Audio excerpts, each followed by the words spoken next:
after infidelity? For all marriages, infidelity is a red line. It means each partner desires that it is a boundary neither of them should cross. However, it does happen in marriages. And two scenarios. For some people, it is a red line and a red card. Okay? It's a red line in the context of the fact that you shouldn't cross it. And because you've crossed it, that's the end of it. So they feel emotionally devastated. They feel they can't recover. They feel it's betrayal.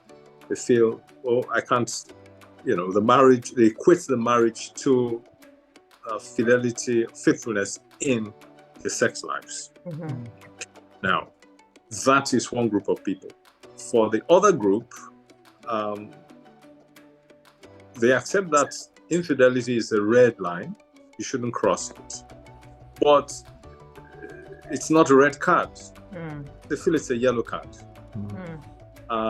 They look at it in the context of the marriage being greater than sex and faithfulness in sex and other issues that can arise if the marriage were to dissolve. So, and I've seen both parties. I've seen both types of marriages at play. Some haven't survived because the people have just said, no, I can't continue. This is betrayal. That is the end of it. And what I don't know is perhaps further down the line, they have thought again and felt they haven't taken such drastic decisions. But the other group, whom I'm also seeing, are people who have showed perhaps more forgiveness, more maturity, emotional maturity, especially when the party who has offended has accepted that this is an error and have shown remorse and asked for forgiveness. So it damage is done when the red line is crossed, but there is an attempt by the offending party to bring a healing into the marriage by being remorseful and by trying to heal the damage and try not to toe that path again. And I think it can be recovered. Marriage can be recovered. That's my personal view. And marriage is beyond. It's not only sex. The emotions involved, the families involved, the children involved, the future of children involved. There are spiritual aspects to marriage also. If a man has sought forgiveness or a woman has sought forgiveness from God and owned up and said, look, this is a genuine error, help me, let me recover my marriage. It's not, and confess and say, look, it's not something I want to do, is an error. And God forgives. I think man should also try to forgive. It's easier said than done, but I've seen it happen. And I've seen people who said, no, I'm going to stay in the marriage. This was an error. And so, and we'll carry on with the marriage. So it can be recovered, but it depends on the level of maturity and the frame of mind as to whether the individual is ruled emotionally or is mature enough to handle it. Okay. And Judy, do you want to chime in on that from the lady's perspective, or? Well, I think I've said it all that. It really depends on maturity and what you can handle. Yeah. What about Maya? So it's best not to go into it. Yeah. It's best not to try it. I mean, for me, I think the best strategy is avoidance. Yep. Yes. Flee. The Bible says, flee every appearance of evil. Because you don't know how your spouse is going to react. And may just be, the end of the relationship. Yeah. Yes. Yeah. I mean, I guess a few thoughts. I mean, I've heard what my parents have said, and obviously seeing more instances of this happening, like, just in their family lives and social circles. I think the one thing I don't necessarily agree with is that the decision to remain in that kind of marriage or leave boils down to an emotional maturity. And again, maybe that's because I just haven't seen life in the way that my parents have. I don't necessarily think that choosing to stay gives you like a superiority when it comes to, I don't think it gives you any emotional superiority. It feels like, I don't know, if someone cheats, like fundamentally, I guess a trust has been broken. And yes, my dad is right. There are many different aspects to a marriage, but trust is like one of the foundational aspects to it. And so I think if somebody decides that they want to walk away because someone has cheated, then like by all means do that. I also think, and again, this is based on anecdotal knowledge, that in like my parents' generation, a lot of those instances that happened where in many cases it was the man who was doing the cheating, many of those women were also unable to leave because they were completely dependent on their husbands, for example. Or there's like a societal stigma that comes with, I don't know, being a Nigerian and walking away from your marriage. Yes. And there are just like all these other things that come into play that may have kept a person in a marriage that they didn't necessarily want to be in. And so that decision doesn't necessarily signify emotional, I guess, maturity is what I'm thinking. I don't know, from like my own personal perspective, I feel like a part of me wants to say, no, I am not going to tolerate that. But again, I don't want to be naive, and I don't want to, like, you just never know, like, the cards that life will throw you. But I'm thinking that from my own perspective, if it's a pattern, then that's problematic. It's like someone continues to cheat on you, like, that's just like very problematic, and no, I don't think I want to have any positive with that. But on the other hand, if someone is showing accountability, yes, like speak to God and get forgiveness from God, but also seek forgiveness from your partner as well, because you've done a lot of damage to that relationship.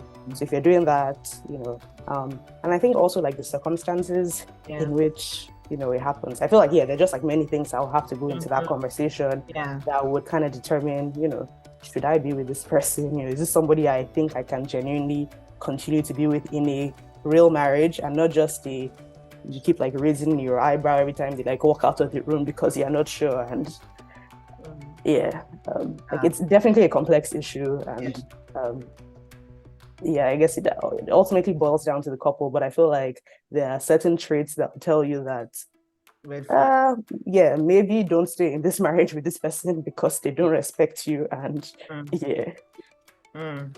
all right, parenting.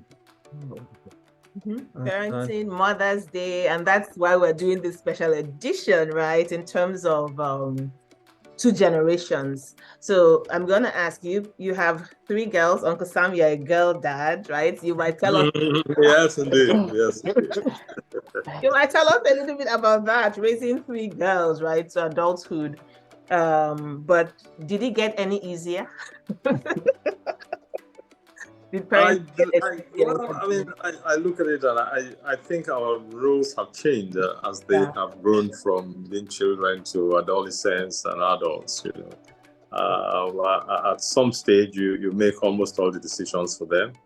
And then as they get older, they begin to make some decisions. And then gradually your involvement becomes very, you become a reference point, really, Yes. I think parenting is a job for life. As long as you're alive, you have a job as a parent, if not physically because your children leave home, but spiritually because you want to always pray for them and hope that the lives they live will reflect the values you have brought them up with. And also that their lives are better than yours. That is the joy of every parent. You want to see your children do better than you in every way.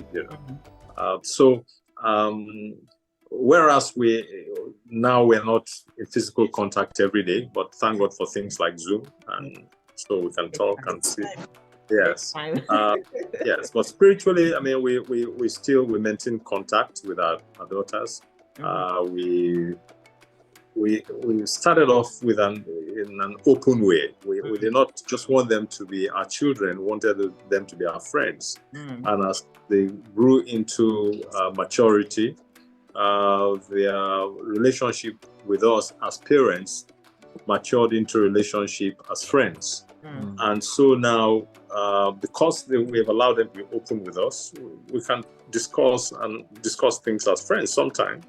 And also, if our counsel is required, we give it, But every day we make a point to pray for our children, every day without fail. We pray for our children without fail every day. And that we believe is a job we'll do for the rest of our lives. Yes. And so Judy, the mother. What was the question again? I said the question was, did parenting get easier for them over the years, right? From when you were younger to when you were older. So that was the question. So what's your perspective on that? What would you say in terms of them parenting you now that you can look back as an adult? Oh, me? Oh, actually, I want my mom to answer. Oh, Mom, you answer. Why do you want me to answer? young early years, easy. As they get older, very difficult. And then it begins to come down again. That is how it is for me. Yeah. But like Sam said, my girls, they say, are normally very close to their dad, but I think my girls are close to me because we talk a lot. And I tell them a lot of things. So they actually, I mean, as a family, really, even now that the three of them are not around, just like this, we'll talk like this almost every day. Everybody on FaceTime talking. And everybody's saying, like, we know the names of the people they work with. We know, things like that. So, so it's like, and then now, like I said, you begin to come down. Now they make decisions. Okay, you should do this. Maybe you should do that. And so, these days I listen. I talk less and I listen. Then I say I talk less, doesn't because me I talk. So I still talk. Maybe it's gone from you must do this. Because it got to a stage of you must do this, you do it. You must do this. Why? Those were a bit difficult ones. Why should I do it? So now, like they're not teenagers anymore. My youngest daughter is 24. So these days it's not so much of why, but now it's not like you must anymore. It's not like this. Can you? Oh, I see Maya over there. You want to chip in on this? Sure. I mean, I guess they've spoken from their perspective. I guess in terms of from my own side of things, I feel like my teenage years may have been kind of rough for my parents, for sure. I feel like I wanted to explore as a teenager. I love it. And my parents were very open with us, and that's something they said that was true. They've been very open with us as parents, like from the jump. And so I feel like that may have been, a bit challenging for them to navigate. But then, you grow up and I guess you become a bit more sensible. But then I also say actually that in like recent years, we've, as a family, just had more difficult conversations than we've ever had. And I don't know if my parents see that as being like challenging because, all of a sudden we're challenging them and we're poking holes in things they say and we're like, what's your reasoning behind this? But I enjoy this stage with my parents right now. I like that, like my dad's, I guess, that we're able to relate as friends. I mean, there'll always be that respect because they're our parents, but it feels like now you feel like you can question them, and I like that our relationship has evolved and has gotten to this point. And I feel like there are very few things that we can't share with our parents. Like, this is me speaking for my sisters and I now. And that's because they've laid that foundation. And so, yeah. Oh. Wow. Oh. All right. This is a personal question from me, right? So at some point in time, there were 9 teenagers / young adults living in your home. Junior, Ehi, God rest his soul, Ede, Azagba, me, Ifeanyi, Shegun, Brother Toyo, Sister Edna, Brother John, all these people living in your house, the UI days. So my question is did that cause any conflict in your marriage? If yes, how did you overcome? If not, what mindset did you espouse that didn't cause this? Because we've had this conversation. Shego and I have had this conversation. We're like, yes, like at the age that you guys were, when also we're like, no, there's no way we will not survive. Yeah.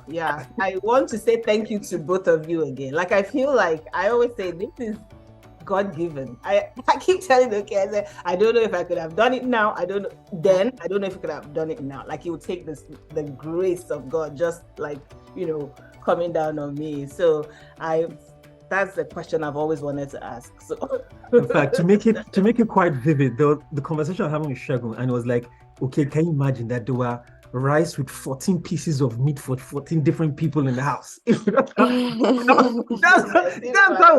how we're talking about it. So I mean, we'd love to get your insight on that. Yeah, because it takes a spirit of generosity, and I feel like both of you are just epitomes of that. But tell me, like Uncle Sam, like how did you feel about this? Like just having all these people right in the house? Well, I mean, I'll be honest with you. I don't remember that we ever discussed this as an issue. Wow. Yes, I don't think it ever came up as an issue. We never saw it as an inconvenience or I'm sure there were inconveniences to people, everyone, the 14 of us in that house or how many we were, whatever. Yes, but people were happy to come in and go out and take what they could take. And I had, on one occasion, just thought, oh, we seem to be many in this house, and how many are we actually, Yes. But then I remember myself, I mean, when I was perhaps going to do the advanced level, the HSC, my parents had just moved from Sapele to Koko, which is my hometown. And there was nothing, we didn't know people in Koko, there was nothing to do there. And it seemed my life was coming to an end very soon, very, very fast. And I decided I was going to spend more of my holidays outside home. And for the first time, I actually decided I was going to spend holidays outside home. And an uncle of mine in Benin was a medical doctor, Uncle Mike. Yes, Mike, Professor Mike Diejemao, opened his home to me. And he insisted that I never tell him when I'm coming there, And I recall one occasion when I came into town, I was hanging out with my friends, and I went to him to see him, and I said, look, Uncle, I'm in town, but I'm not coming home. And he said, no, by the time I get home, I want you to move your things and come to the house. So I had been a beneficiary of people's kindness and generosity. And for me, everybody in the house was just a member of our family, an extended member of our extended family. My wife never complained. She did all the cooking and all the, looks after the house. And so I had even less reason to complain. And so she was happy and I was happy. It was never a discussion. I mean, my wife may correct me, but I don't remember that we ever discussed it as an issue. I see it from her. She's shaking her head. Oh, no, yes, because when I saw that question, and I was like, I was trying to think, but it was like something, it was not an issue. I never saw it, because if it was any inconvenience, if it was inconvenience to me, I would have said, I can't take this. And I don't think, I'm not like him that will bottle it. Okay, I'm sure you know that. I will talk. I will talk that, if I cannot tell, okay, I'll say, Junior, all these many people that you are bringing to my house, and then he will know how to tell, his friends. But I never saw it. It didn't inconvenience me in any way. So, like you said, we never discussed it. We never, until, I saw that question, I was like, And, But I would say we have discussed it recently. Now that it's just the two of us, it's like, hey, how did we manage? At that time? And and my answer then, what I told Sam was that I'm from a large family, and on top of that, growing up, my father had all kinds of people living with him. Okay, now my father had, so maybe that's why I just it wasn't strange to me. When I was little, my father would go to the orphanage. We had deaf and dumb. We had people he picked on the streets, and they were living with us. That we didn't know. We didn't know them. They were not, but they became our brothers. Whoever. So we had so many people that we didn't even know. Okay, who's really your brother or your sister? So I guess that helped me. So I think so it wasn't like and everybody together were still like quite few compared to where I was coming from. So it didn't and thank God, I mean everybody was actually nice. These days you might probably think twice because of all the things that happen. You think twice, but at the end of it, it was I guess God was in it. So it was just a happy, they were not there every day. They were there, some days, some weeks, but it was not the whole year. It was not the whole year, actually. So it wasn't, and to your question, we never talked about it. At least not at that time. Wow. Maya, do you remember this? No, I definitely do. Yes. I feel like that's actually, I can't think of like one specific time. Actually, maybe there are a few moments that I can remember, but I think when I think about my childhood, that's actually something that comes to mind. Just like how we always had family living with us. And my parents wouldn't say it now, but even up until this point, for the most part, they're usually by themselves, but at different points, they've had pockets of people still live with them for like extended periods of time. Like there was someone that lived in our house with my parents for like, I think 6 years, just, with us as adults now. And so it's actually something I really have admired in my parents. And I think, maybe again, living abroad, life is just a little different. But I think that if I could, it's a thing I would love. Like I enjoy maybe this goes without saying, but I think because of that environment that we're raised in, I really enjoy being with my sisters, for example. And I remember one time, I watched a show online about these 3 sisters whose dad left them a plot of land, and all 3 of them built their houses on that plot of land. And I was telling my sisters, this is my dream, for us to just live the same big plot of land forever. But yeah, I like that. I think it was nice, and it's because of that we're able to have relationships like this. We're talking to you now, Uncle K. You always say I should not call you Uncle K, so Mr. K. But even Uncle Shagun, he came for my wedding. He came for my traditional wedding, and it was just nice. Some of Uncle Junior's other friends came, and they had lived in the house at different points in time. And Yo-yo.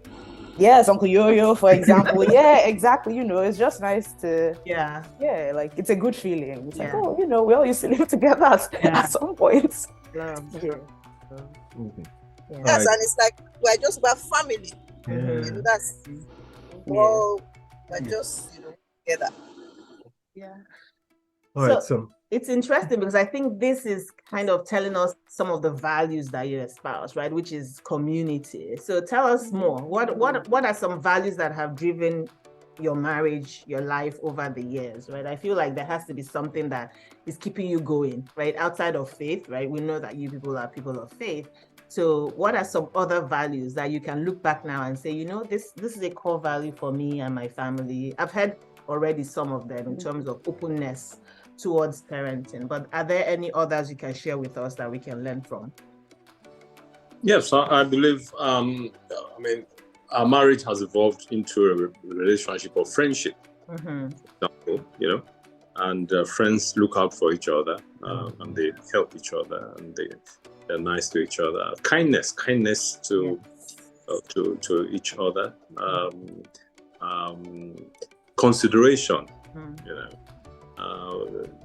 know, your issues are not always the most important issues. That you must consider your partner and empathy. You know, putting yourself in the other person's position. And seeing how things will look like, and patience also.